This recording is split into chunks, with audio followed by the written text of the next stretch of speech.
Hello everyone. I'm back with my last module for this topic, innovative pedagogy. The last topic that we are going to be discussing now is assessment. As educators, we know that no course is complete without assessing at the end of it whether the students have actually understood what has been discussed. So let's move on to talking about assessment. I'll just share my screen with you. So we'll be talking about assessment methods. Hopefully some innovative aspects will also be discussed here. But we do know, okay, just let me make it full screen.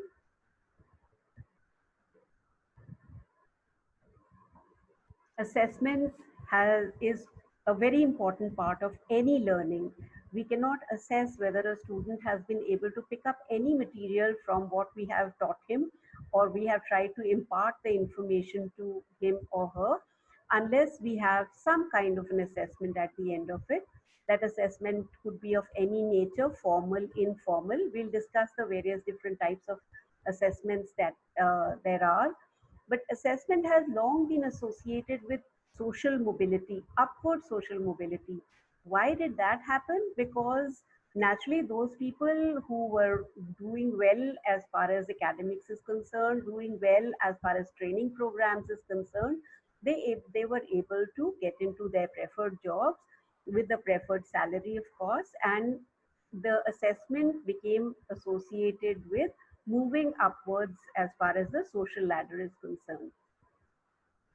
In late 1960s, the purpose of classroom assessment increased to include a lot more things. Two words which became very well known during that time and became a part of the vocabulary of every educator were formative and summative assessments. Formative assessment is also a very important assessment because basically what is formative assessment? It is the assessment that teachers do during the teaching process to find out whether what we are doing in the class, the students are being able to assimilate.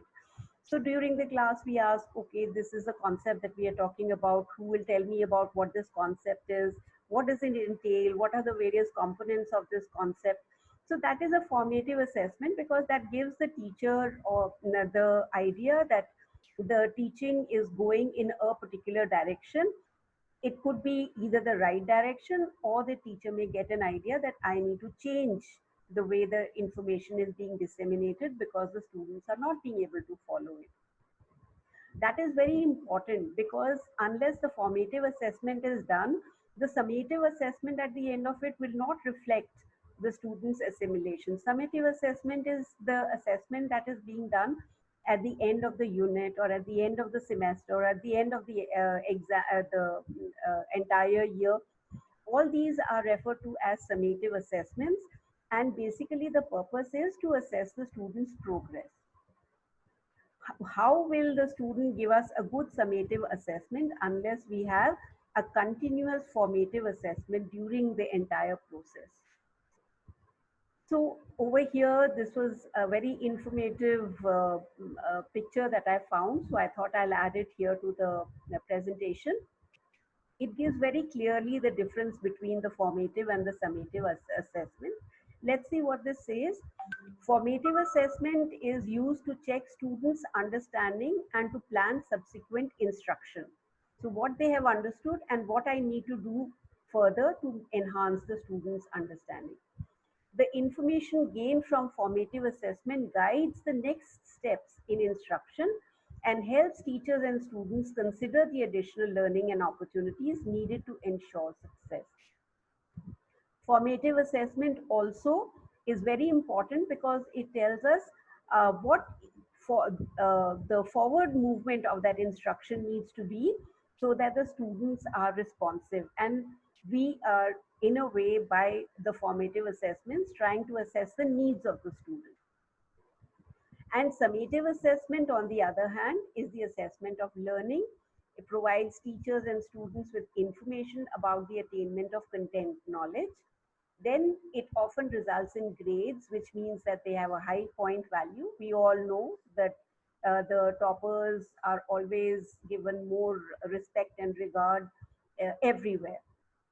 The goal of summative assessment is to evaluate students' learning at the end of an instructional unit by comparing it against some standard of or benchmark.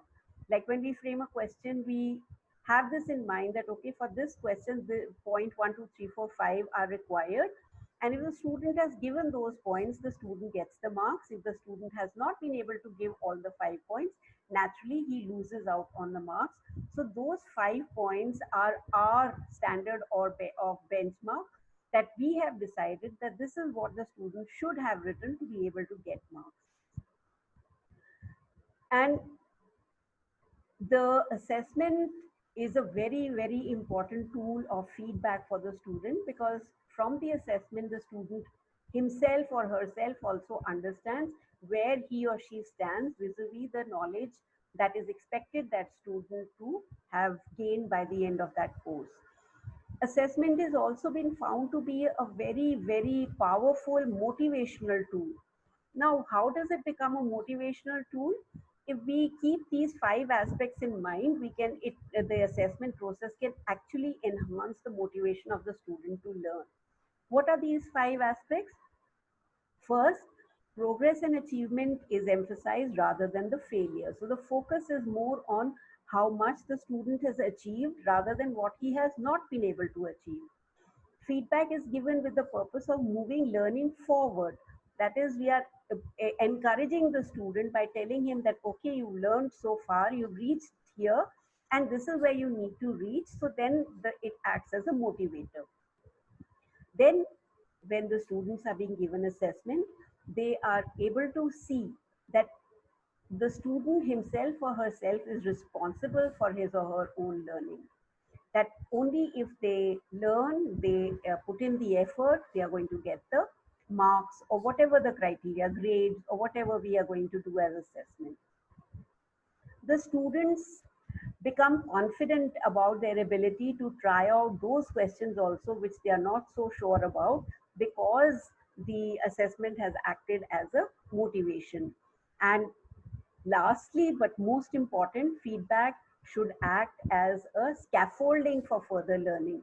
It should form the base on which further learning will take place. When we keep all these aspects in mind, we actually enhance the student's motivation to learn, and the student wants to move forward as far as learning is concerned. Whenever we are doing any kind of assessment, there are certain questions that we need to keep in mind. The first one, of course, is that, okay, this is the program, this is the course. What is it that we expect the student to have learned by the end of it? Then, naturally, we want to know how the students are doing, whether they are being able to understand, not being able to understand. Then we also need to understand what is the evidence that we need to know to or to determine how well our students are learning. What is the criteria of assessment? What is the kind of assessment that we are going to be using? Then the next important question is, how do we use the data to confirm or improve our teaching and learning practices? That, okay, our students, my students have, all of them, for example, have shown a certain level of proficiency. Now, how do I use that data to make sure that the students move forward, and my teaching and learning teaching practices are also improving so that the students are able to get the benefit of it? What impacts do our improvement actions have on student learning?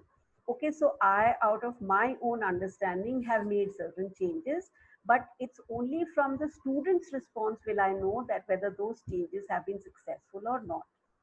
Then, naturally, if we want to see and we want to motivate the student as a learner, we need to have a documenting of the assessment. Okay, so in the first test you got 6 on 10, in the second test you got 8 on 10, now you got 9 on 10.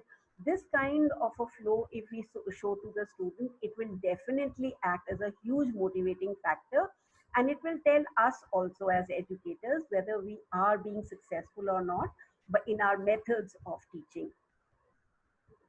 So if we look at it in a cycle, then we start with, we we develop a program, we develop what is going to be the outcome of that program. So when we design any syllabus, if you remember, we always have the objectives right on top, that this is what we expect the students to learn at the end of this course. Then we identify the methods of imparting that information and how we are going to measure the students' ability to have grasped that material. Then we determine the criteria for success. Like for university, we have 40% is pass marks. So if the student has got 40% marks, then the student has cleared that class or that paper. But there are other institutes like the IITs, they have a much higher criteria for success. Then it's not just sufficient to give the test, it is more important that we analyze the data of the entire class to see where all the students stand. Then whatever improvement actions are required, then we plan them and we execute them, and then we document whether the improvement actions that we have taken have helped the student to become better at learning what we are trying to teach them. And that, of course, we will get to know only through documenting. And when we are having all this information documented, it becomes very easy for us to bring about any changes that may be required in the program syllabus or the outcomes that we expect out of that. Like I said, there are different types of tests. So let's see over here, what are the different types of tests? We have the group tests, which are administered to a group. It is, of course, the students enjoy doing group tests, group activities, group discussions, but the results of that group test are usually not very dependable because you cannot pinpoint who has contributed what to the entire discussion. Then, of course, we have the individual tests that we give to one student at a time. You assess the student's performance, and you sometimes take written tests, sometimes you may take oral tests, and all these are required as far as assessment is concerned.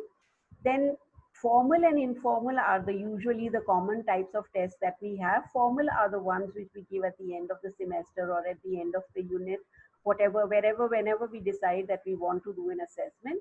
Informal is the kind of assessment you do during the class time, which who are the students who are participating, who are the students who are asking questions, who are the students who are willing to give answers when you ask the question. All these are part of the informal assessment.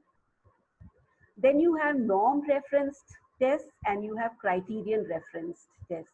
Norm referenced are that the comparison of within that particular group, like you have for entrance tests, there you have norm reference that, okay, there are 100 students. So out of the 100 students, these are the ones who have scored the maximum, first rank, second rank, third rank, and they are only first and second and third in comparison to the group of people who have given the exam along with them. So their exact marks may not be very high, but they have a particular uh, uh, place or a rank because probably the entire group has not done very well. So that is a norm reference. That is, you make the norms or the grades are made on the basis of the performance of that entire group. And criterion referenced are the ones which we normally use, where we have a criteria that this is the expected answer. And if the expected answer is there, the student gets the marks. If it is not there, then the student doesn't get the marks. That is the method which we normally use. Then we have screening tests and we have the diagnostic tests. Screening tests are again the ones which are given at the initial, the screening tests at the beginning of any course, especially the professional courses, where you have the aptitude tests and the general knowledge and all that basically tells the people who are screening whether this person will benefit or not benefit from this particular course. And diagnostic are very specific to a skill, that whether the student has been able to master a particular skill that was being taught at that particular point of time. Now, when we are talking of innovative education, we are talking about flipped classes, we are talking about blended learning. So now naturally we have to think of assessment also in a different way. Because if we are going to have some classes with the teacher, some classes online, then how is it that we are going to assess the student? So it is important that we have innovative methods of assessment, but it is also important that those methods of assessment be realistic and relevant. So actually, if you look at it, there is no assessment technique which we can say is good or bad. Basically, it should be relevant to the purpose that we want the assessment to be done for. There are three types of assessment. Actually, I came across a very interesting material regarding this three types of assessment. So I thought I would share it with you. If you go onto the net, you would probably be able to find it. It's called Rethinking Classroom Assessment with Purpose in Mind. This was published as long back as 2006, and it is being used in Canadian educational system. And let's see if we can bring it into our system as well. So if we are going to start teaching in innovative manners, we would probably have to assess also in a different way. So these three types of assessments that they refer to are assessment for learning, assessment as learning, and assessment of learning. Of learning, I think we all know the summative test that we have at the end of it. So let's find out what are the other two. When we talk of assessment for learning, it is basically designed to give us as teachers information about what is the different method of teaching that we can use and how to differently measure those and assess those. So basically, this assessment for learning is based on the idea that yes, every individual student has their own way of learning. They have their own idiosyncratic personality structures. They have their own learning styles. They have their own, some people are visual, some people are auditory. So they all learn in different ways. But it also recognizes that there are commonalities between students, and certain amount of liberty can be taken in following a pattern which can be expected of all students to follow. So the purpose over here is to gain insights into whether the student is able to understand what we have been doing in class, and also if the student has been able to understand it academically, whether the student is able to apply it or transference of learning is occurring or not. So basically, if we look at this picture also, the entire purpose is to find out where the learning is now, where the learner is going, and how to get there.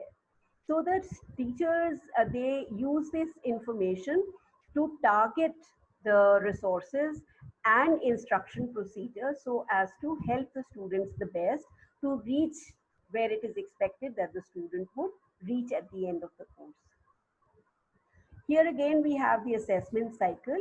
Here we start with defining learning objectives. Then you design how that learning is going to take place, how you're going to measure that learning. Then you implement those activities and measures that you have decided that you're going to use. Gather the data related with the help of these activities. You analyze and evaluate that data. You identify the gaps that where the student is and where he should be. So, what is the gap in between? Identify those gaps, make decisions, think about it, make decisions about how this gap is going to be reduced, and then go back again to defining learning objectives so that the student is able to achieve what he or she is expected to achieve at the end of a course. Then the second aspect is assessment as learning. Assessment as learning is basically a process to develop and support metacognition for students. What exactly is metacognition? Metacognition is that the student himself assesses where he stands and himself assesses where he needs to go, and then with the help of the teacher finds out the via media of reaching that particular goal. Sorry. So when the students are active, they are engaged, and they are totally involved in the activities and the course material that is being discussed with them, they can themselves see where is it that I stand at present, and where is it that I need to reach and how I'm going to reach there. And for that purpose, we have this metacognition approach which talks about before learning, during learning, and after learning. So here, the before the person goes into learning a particular aspect, the questions that the student is facing is, have I done something like this before? Why should he ask that question? Why have I done like this, something like this before? Simply for the reason that the student can gain information from the experience that he may have had previously. So if it is something similar to the what the student may have done earlier, it becomes easier for the student to do a new task. Then the second aspect is think about the strengths and strategies that are part of that student. Set goals about what is it that I want to achieve. During the process, there is trial and error, there is reflection, there is thinking about what is the strategy that I used. Has it been successful, not successful? If it is successful, great. If it is not successful, then what is it that I need to change? And how is it that I can meet my goals? And after the learning process, the student assesses which part of the activities that he or she had adopted worked well. Is there anything that I can change or alter to make my learning better? And what are the different types of tasks that I can apply this learning to? All that I have learned so far, where can this information be applied? The assessment of learning is, as I said, same as what we are doing earlier. That is measuring the improvement over time, motivating the students to study, evaluating the teaching methods, ranking the students' capabilities, more or less like the summative assessment that we do. So basically, if you look at it, you see that you have moved from the teachers being responsible for the student learning to the student being responsible for his or her own learning. So if we look at it in brief, the three assessments, the assessment for learning enables the teacher to use information about students' knowledge, understanding, and skills. And then the teacher provides feedback to the students about how they can improve. Assessment as learning involves the students in the learning process where they monitor their own progress, ask questions, practice skills, and students use self-assessment and teacher feedback to reflect on their own learning, consolidate their understanding, and work towards learning goals. Assessment of learning assists teachers to use evidence of student learning to assess student achievement against learning goals and standards. You were able to get enough information from my presentation. I wish you all well. Thank you.